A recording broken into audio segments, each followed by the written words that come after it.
कलकत्ता तक जाने वाली सड़क इसका इतना पावर रास्ता को बदल दिया। तो समझ लीजिए विधायक और सांसद में क्या पावर होता है। इसलिए एक बार अवसर दीजिए और इस बात की हम फिर गारंटी आपको देते हैं कि अगर हम लोग सत्ता में आए जो ईमानदार रहेगा उनको हमारा नमस्कार रहेगा। चाहे वो चपरासी रहे चाहे रहे हवलदार, चाहे वो चपरासी रहे चाहे रहे वो हवलदार, अगर है वो ईमानदार तो उनको हमारा नमस्कार।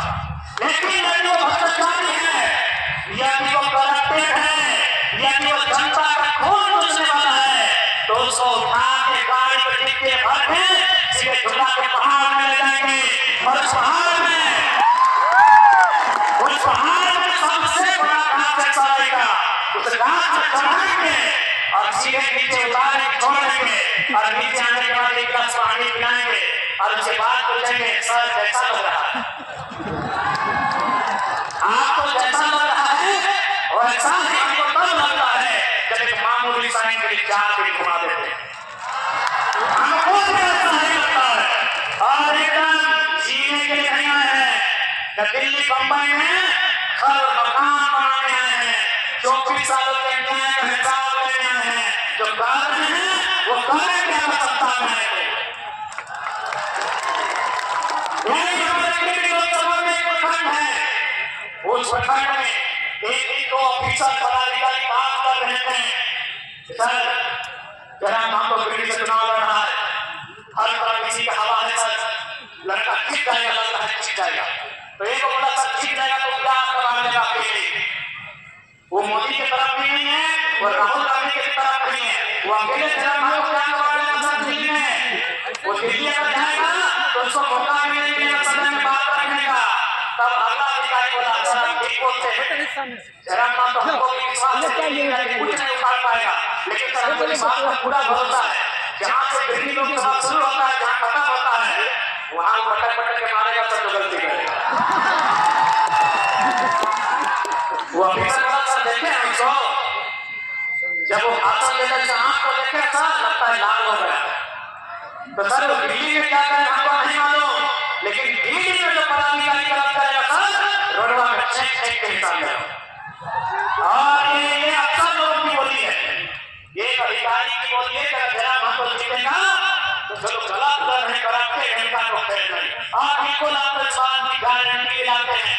वहीं जिस प्रकार आपके बड़का गांव में बोल जाती है हमारे बोकारो में चकलपुरा में वहाँ 1 तारीख को ग्रामीणों का केस हुआ, जैसे आपका एनटीपीसी में केस होता है वहाँ के मैनेजर ने कागज जारी अभी केस आगे मत बढ़ाइए, 4 तारीख को वोट का गिनती होने वाला है। यदि 4 तारीख को जरा हमको लोकसभा सीट आ जाते हैं तो केस को बंद कर दीजिएगा, अगर हम हार जाते हैं तो केस को आगे कोर्ट बढ़ाइएगा, अगर जीत जाएगा तो गलत हो जाएगा मत केस कीजिएगा। चुनाव हम हार गए 5 तारीख को लोग तेलुगुन केस को ट्रांसफर किया है तो भरोसा रखिए अधिकारी लोग भी मान लिया है कि ये लड़का सिस्टम में आएगा तो सिस्टम में उठा पटक होगा, बिल्कुल उठा पटक होगा, इस बात की गारंटी है।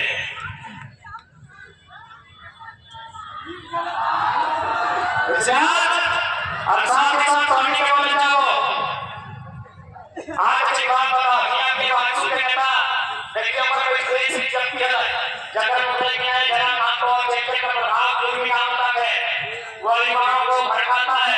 अच्छा कोई बात बताइए क्या विस्थापन की समस्या केवल कुर्मी लोगों की है, क्या पढ़ाई की समस्या कुर्मी लोगों की है, क्या बेरोजगारी की समस्या कुर्मी लोगों की है, क्या इस भीड़ में केवल कुर्मी समाज के लोग हैं? तो सावधान रहिएगा ऐसे लोगों से, क्योंकि उनका दल 2019 तक सरकार में रहा, उन्होंने क्या किया उसका हिसाब मांगे अकेले कहता भाषण दे रहे थे तो उसका प्रभाव पूरे समाज के काम तक है। वो बच्चों को ऐसे करता है खुद तुम्हें लड़का लोग से बड़ा बड़ी आगे किसी में नौकरी दिलाने के नाम पे और जाके बाथरूम में फेंकने का काम किया। वैसे उनसे पूछेगा 19 साल से आप सरकार में चिपक कर रहे हैं आप अपने साथ में, इसलिए हम लोग सोचने को लेकर आए हैं किसी समाज किसी जाति किसी धर्म का मुद्दा नहीं है, झारखंड में समाज के करोड़ लोगों का मुद्दा है।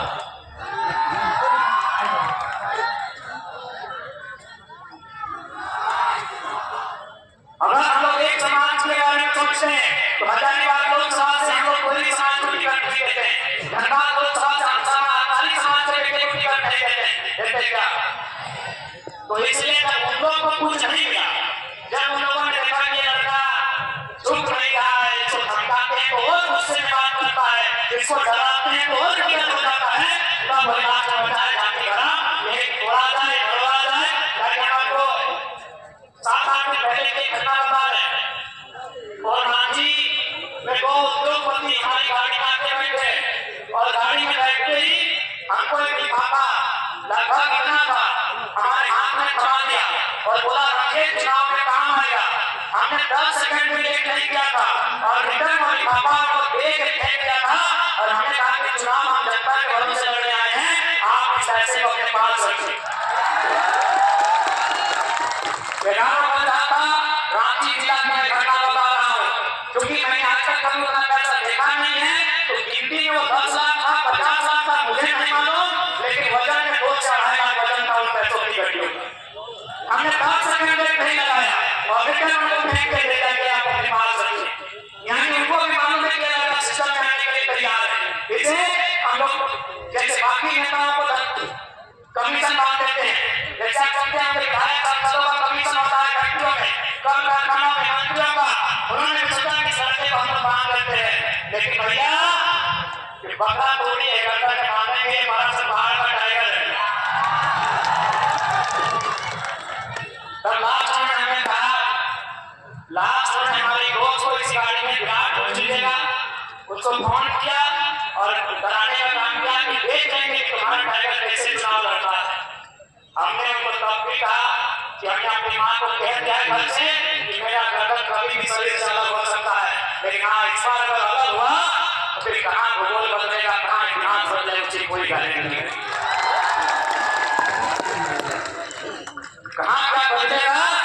और आज आपसे नहीं कहेंगे ये जमीन आपकी है, ये राज्य आपका है, ये गांव आपका है, इसलिए बात याद रखिएगा, ये फसल आपकी है, ये अनाज आपका है। लेकिन आज आपका फसल कोई और चोरी करके ले जा रहा है। आज आपका फसल है कोयला आपका, हैदराबाद की कंपनी ठिका लेती है, गुजरात की कंपनी ठिका लेती है, उड़ीसा की, तमिलनाडु की कंपनी ठिका लेती है। इसलिए बात कहेंगे यदि आपको अपना फसल बचाना है, यदि आपको अपना खेत बचाना है तो एक बेटा को सांड बना के तैयार रखिएगा। यार झारखंड की मांग है, आप मजबूरी में शिकार कर लिया है, सॉफ्ट करिए। एक पीएचडी करने वाला स्टूडेंट है, साथ ही में मेरा तीसरा एनुअल रिपोर्ट का सबमिशन है, लेकिन आज हमें इस तरह का बात बोलना पड़ता। मैं ऐसा बात नहीं करता था, मेरी ये बोली नहीं थी, मैं बहुत अच्छा बात करता था। मैं 4 साल पहले प्लस 2 स्कूल में पढ़ाया और स्कूल पढ़ाया है। मैं अपने गांव के सरकारी स्कूल में मैंने 4 साल स्कूल पढ़ाया है बच्चों को। मैंने 2 साल संस्कृति हाई स्कूल पढ़ाया है, मैंने 1 साल शिशु विद्या मंदिर में पढ़ाया। मेरा 7 साल का पॉलिटिकल नहीं, बच्चों को पढ़ाने का करियर है। मेरी ये भाषा नहीं थी, ये मेरी भाषा है भी नहीं, लेकिन 2 सालों से दर्द को मैंने देखा है, आज वही दर्द मेरी जुबान से बाहर आया है। यदि आपको लगता है आपका खेत, आपका अनाज कोई लूट के ले जा रहा है, देखो बेटा को सांड बनाने की तैयारी कीजिए, नहीं तो लूटेंगे। हो सकता है मेरी बात आपको सुनने में बुरा भी लग रहा हो, मुझे भी कभी कभी बुरा लगता है, मैं क्या बोल रहा हूँ, सब कहता मुझे भी कभी कभी अपनी बातों को बुरा लगता है कि मैं क्या बोल रहा हूँ, लेकिन मैं खुशी से नहीं बोल रहा हूँ, मैं आपका वोट मांगने के लिए नहीं बोल रहा हूँ, आपका अपनी हिफाजत के लिए बोल रहा हूँ, आपकी हिफाजत के लिए बोल रहा हूँ। एक और टाइम का सवाल मानने कैसे अरे ठीक है, कंपनी के मालिक वाला हैदराबाद में, कंपनी के मालिक लगे अहमदाबाद में, कंपनी के मालिक लगे इलाहाबाद में, कंपनी के मालिक लगे पटना में, मैनेजरवा कहाँ लगे, क्या मैनेजरवा लगे कलकत्ता में। वो है ना कंपनी भाई, तो मैनेजरवा की मुसाफिर करे तो आवेगी, मैनेजरवा के कंपनियां आवा है तो की मुसाफिर मंडिया के कितने बिक रहा है कि बेवा में उतने आवा है, रोडवे आवे ना पट्टे के माल भी सकता